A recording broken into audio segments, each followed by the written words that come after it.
Hola yogis, ¿qué tal? En esta clase te voy a contar qué te puedes encontrar en una clase de yoga, cómo es una clase de yoga.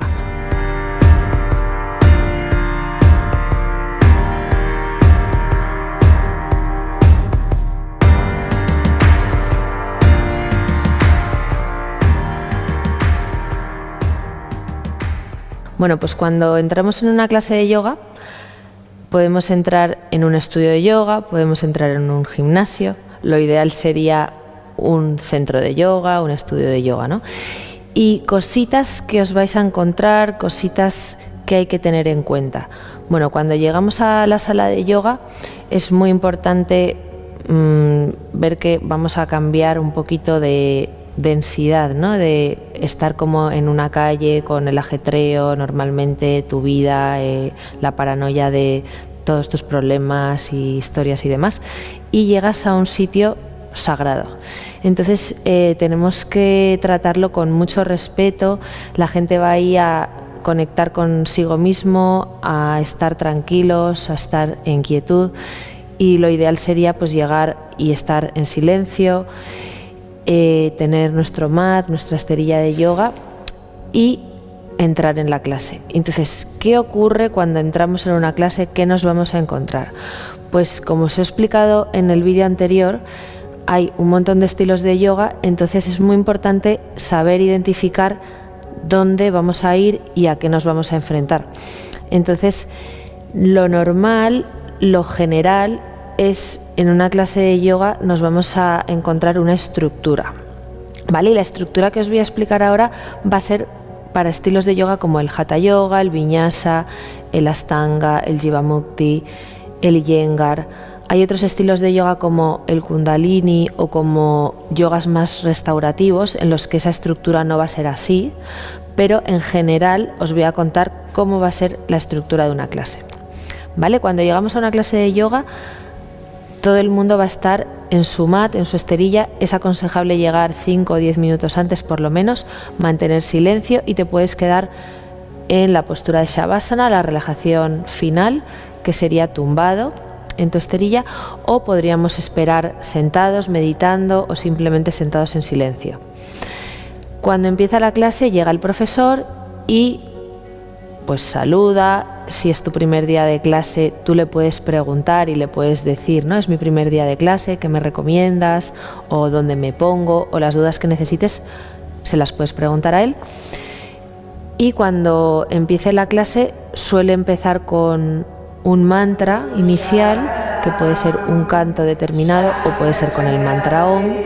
Luego el profesor lo que va a hacer es hablar y proponerte una intención para la práctica. Siempre las clases de yoga suelen tener un objetivo y una intención, y entonces hay veces que se trabaja una intención común, como por ejemplo en Jivamukti Yoga se trabaja mucho la compasión, y entonces te dicen un tema determinado para que pensemos todos en él y que dediquemos nuestra práctica a ello.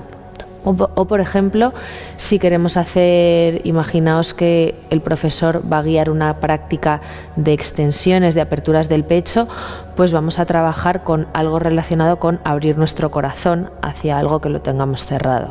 Entonces siempre va a haber un objetivo, una intención, y el profesor también te puede proponer que tú elijas el tuyo propio o simplemente que no tengas ninguna intención, no pasa nada. Después de esa primera parte de mantra inicial, conectar con la llegada a la clase, con el momento presente, con ese mantra, luego normalmente suele haber un ejercicio de toma de conciencia de nuestra respiración, que se puede realizar simplemente con que el profesor nos diga que tomemos conciencia con cada inhalación, con cada exhalación, o hagamos un pranayama, que es una técnica de respiración determinada, que puede ser un pranayama energizante, un pranayama equilibrante o tranquilizante, dependiendo de la intención que tenga el profesor con la clase. Entonces, siempre el profesor va a tener un objetivo, o debería tenerlo. El objetivo, que puede ser una postura en concreto o un grupo de posturas de yoga, o lo que él considere, ¿no? Si es, por ejemplo, una clase de yoga para principiantes, pues enseñarnos un grupo de posturas o lo que sea. Pero siempre tiene que esa clase dirigirse a una intención, a un objetivo. ¿Y cómo se hace esa intención y ese objetivo? ¿Hasta cómo se llega ahí? Pues empezamos siempre después de hacer esa meditación inicial o cantar ese mantra inicial o hacer ese ejercicio de respiración inicial que se suele hacer o sentados o tumbados, luego empezamos con un calentamiento inicial. El calentamiento suele ser o tumbados o sentados también.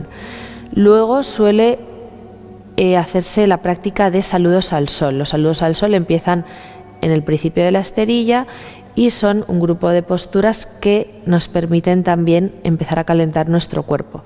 También se puede empezar directamente por saludos al sol sin hacer un calentamiento previo, porque ya en sí es un calentamiento. Después de los saludos al sol, que tampoco son obligatorios, vendrían las posturas de pie. ¿Vale? Las posturas de pie se suelen realizar durante aproximadamente 20 minutos o media hora. Ahí en las posturas de pie también suele haber alguna postura de equilibrio. Después de las posturas de pie serían las posturas sentadas, que las posturas sentadas suelen ser muchas de flexión hacia adelante, llevar nuestro cuerpo hacia adelante. También puede haber posturas de extensión para compensar la columna vertebral. Y después de las posturas sentadas se harían las posturas invertidas, que lo que hace es que nuestro cuerpo baje la intensidad de la práctica y todo el sistema nervioso se relaje. Y por último sería la relajación final o Shavasana.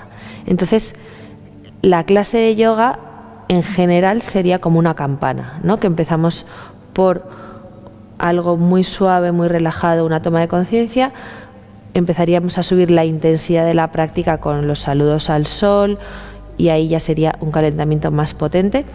Luego continuaríamos con posturas de pie y ahí ya estaríamos como casi en el pico, posturas sentadas también, que puede ser bastante dinámico, y luego ya bajaríamos la intensidad de la práctica con posturas invertidas y terminaríamos con la postura de relajación final, el Shavasana.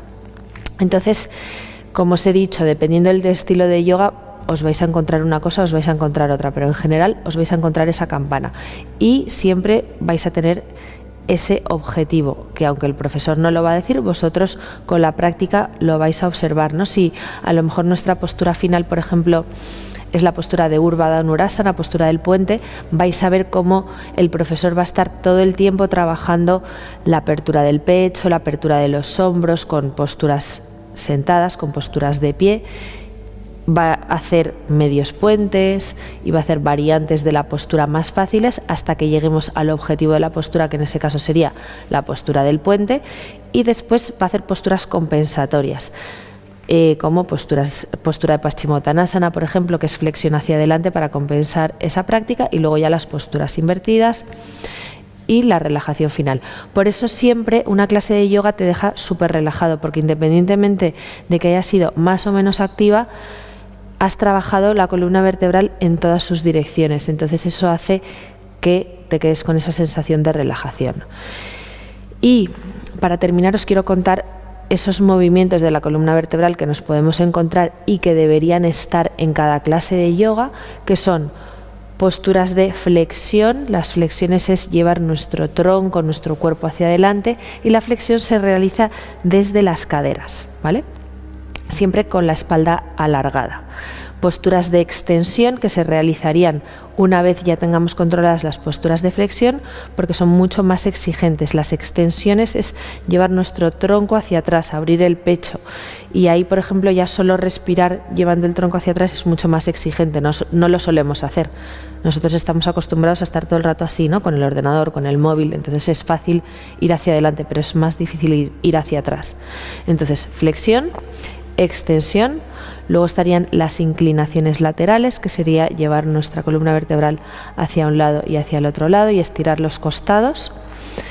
La rotación, que sería llevar nuestro tronco hacia un lado y hacia el otro lado, pero en rotación, que sería como si nuestro tronco tuviese, como si fuera un muñeco de trapo, que lo estrujásemos hacia un lado y hacia el otro.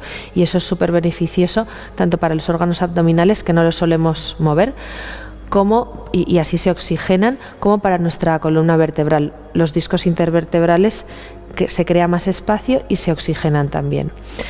Y Para terminar, otro movimiento de la columna vertebral que en sí no es un movimiento, pero sí que es diferente a los demás, serían las posturas de inversión, que son todas aquellas en las que el corazón esté por encima de la cabeza. Y lo que hace es que el riego sanguíneo vaya directamente hacia la cabeza y entonces nos aporta una oxigenación mayor y nos induce a un estado de relajación. Y bueno, hasta aquí el vídeo de todo esto que nos podemos encontrar en una clase de yoga, y espero que cuando vayáis a una clase ya estéis con más confianza y no con tantas dudas después de haberlo escuchado. Espero que os sirva. Namaste.